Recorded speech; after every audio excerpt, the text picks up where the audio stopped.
Is a lack of flexibility affecting your golf swing? In this video, I'm going to show you why not working on your flexibility is limiting your golf swing. And I'm going to show you some key stretches that's going to help you improve that. So why is flexibility so important? Firstly, it increases the range of motion in your joints. Secondly, it improves the extensibility of where your muscles and tendons connect. Thirdly, it reduces muscle soreness and joint stress. And finally, it can help correct muscular imbalances, which then can help you control your posture better. So all this means is you can move more freely, hit the positions you want in your golf swing, and reduce stress on your body. So I'm going to take you through the key joints that are important to keep flexible for the golf swing. The first joint we're going to focus on is the neck, which is super important to upper body rotation. I'm going to use a resistance band here because instead of just stretching out the muscles, we want to engage the muscles to create some stability, which then adds more transfer to greater flexibility.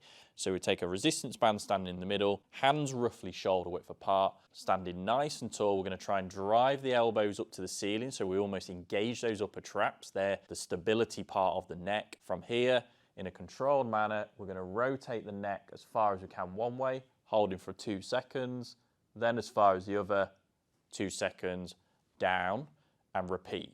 And we're going to do this 8 to 12 times, feeling like we keep our posture under control, feeling like we're really engaging those upper traps in the pulling motion, and we're trying to almost get a little bit of squeeze as we rotate from side to side.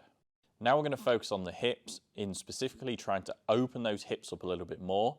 We're going to take a driver, putting the handle butt end into the ground. You're simply going to try and balance on one leg and lift the opposite knee high to the ceiling. So almost like you're locking out the top of your hip. From here, keeping stable, you're going to try and simply open up your hip, creating that 90-degree angle and rotating it back. Obviously, this is challenging opposite leg balance and stability at the same time, and it's that feeling of trying to keep the hip or the knee high as we open up, so we're actually also getting some engagement in that quad muscle, that hip flexor region.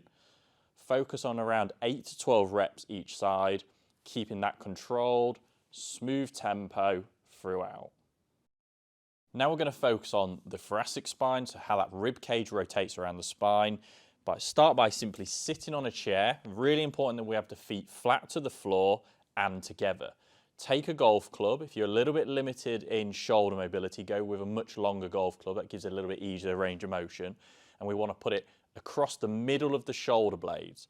From here, we want to squeeze the knees nice and tight. And from there, we're just going to simply rotate the chest as far as we can, holding for 2 seconds. And then we're repeating the opposite direction. As we go, we've got to make sure those knees don't open, because then that can just cheat the exercise, giving us more hip mobility. See how that feels. Then you can add in a little bit more. So we turn, and then we're going to try and rotate or side bend to the floor.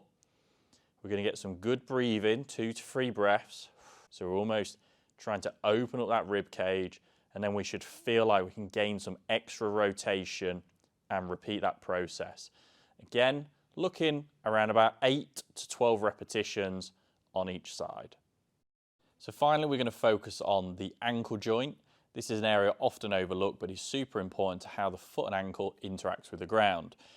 Simply go on the floor into a half kneeling position with the front of the knee slightly already in a forward position, so we're a little bit further this way. We need to feel like the front of the ankle or the heel is pressed into the floor so that doesn't lift. Simply by applying a little bit of pressure on top of the knee, we're going to move forward, feeling like this knee drifts as far forward as possible without the heel lifting. Find your end range of motion and just simply apply a little bit of pressure through that knee area, feeling like you're trying to pull or stretch out your Achilles and your calf area.